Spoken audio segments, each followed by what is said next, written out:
Okay, so I'm trying out a bit of different lighting for this video because that bulb up there was really annoying me on the screen. So I have like a lamp thing here now.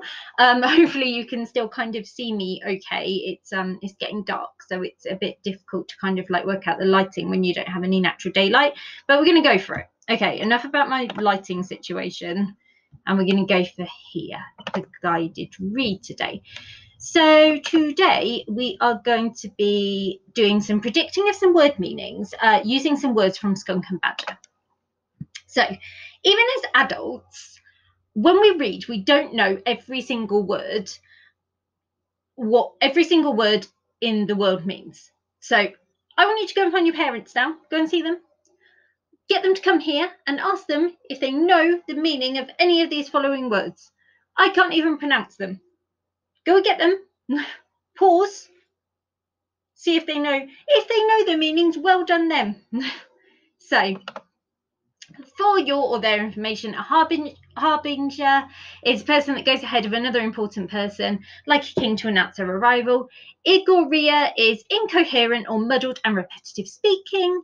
And a chiaroscurus is someone, an artist, who adds lights and shade to a picture. There you go. We've all learnt something. Mums and dads, you've learnt something too. So, even Skunk and Badger has some tricky words in it that grown-ups don't know. There's an example of a word coming up later that I didn't know the meaning of. And children often panic when they don't know the meaning of a word when they're reading. And sometimes it's better to just have like a best guess at your word rather than waste time trying to look up words in the dictionary. This doesn't take forever. So here are some strategies you could use if you don't know the meaning of a word in your book. So these are called thinking strategies. So can I replace this word with another word I know in the sentence and it still makes sense? Does this word make any sense to me at all? If there are any pictures in the book, like there are the occasional one in Skunk and Badger, does that help?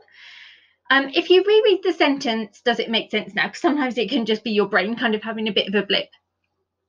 Or if you skip the word and read the sentence, does it make sense? And then you can reread the sentence with the word skipped. So those are some ideas. Some more ideas, some visual strategies. So, can I work out the word from its first letter?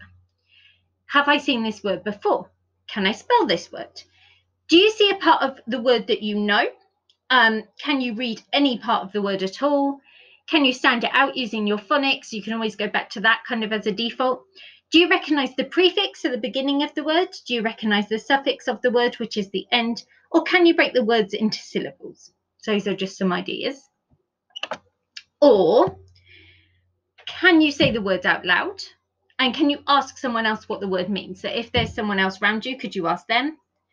Does the word just kind of sound wrong? If it does, it probably means that you haven't come across it before and you will need to use another strategy like skipping over it or replacing it. And have you heard this word in conversation at all before? So that's what you should do if you don't know a word. Miss Langley, this hasn't worked. I've tried some of these strategies and I still don't know what this word means in my book. So adults will use the previous strategies all the time and they still come across words that they don't know or understand, even in like children's text, like Skunk and Badger that I have here. There are lots and lots of words in Skunk and Badger that I am actually not familiar with, and I'm well in my 30s. I'm very old now. So sometimes you just have to make a best guess. So let's imagine that this is happening. So I'm reading and I come across a word I don't understand, and the word is monophasic. How am I going to figure it out? So I know, right, so I can say it, monophasic, okay. I know that mono means one, because that's like the prefix that means one. And I've heard the word phase, like I remember in science we did phases of the moon. So could it mean like one thing or one phase or one time maybe? Let's have a look. Yes, monophasic means having one phase. So you can see I use the prefix strategy and the strategy of taking the bit of the word that I knew and that I'd heard before and putting it in. So I have figured it out. Let's try another one. So this is a super tricky one that we came across when we were looking at the first paragraph of The Monsters of Rookhaven, and I didn't know this one at all. So the word is sibilance, and it was in this sentence. She could hear the creaking of the tree trunk thick stalks and the soft, wet sibilance of their petals smacking. So this time I have like completely no idea. It's something about petals, which leads me to believe it may be a flower. And I know they talked about in the previous sentence in this book that the flowers were like eating things. So I think sibilance might mean chewing, because that's the kind of noise you get from flowers. It's a bit like a Venus flytrap. Let's see if I'm right. I am not right. Sibilance means hiss, so it means a hissing sound. I wasn't quite right, but it didn't affect my enjoyment of the story, and it still made sense when I read it. And I've learned something, so that's fine. So it's your turn. Here's a word. Do you know what it means? Can you guess what it means? So your word is gymkhana, and in a sentence, this is it.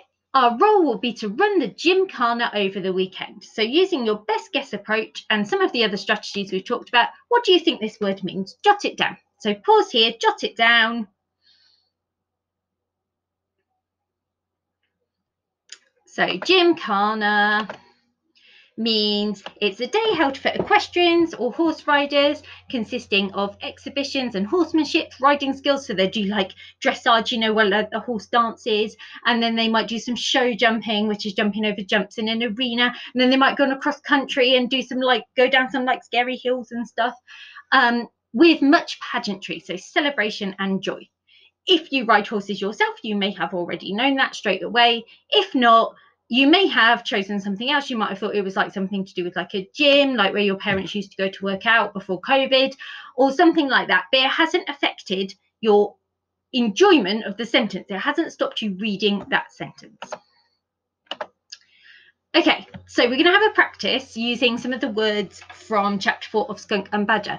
There's one word in here that I didn't know what it meant. So can you try guessing what they mean? So there's a table on the next page, or you can copy it out. And the first one, no, I haven't done that. We've just done that. Sorry, the first one hasn't been done for you. Just testing. Okay, so here are your words. So you're going to take the word ricochet. You're going to have a think, and you're going to say, I think this means. If it's completely wrong, that's absolutely fine. Why do you think this? And what strategy have you used? Your second word is geode. And your third word, which I had no idea what it was bradle. Don't know what that is.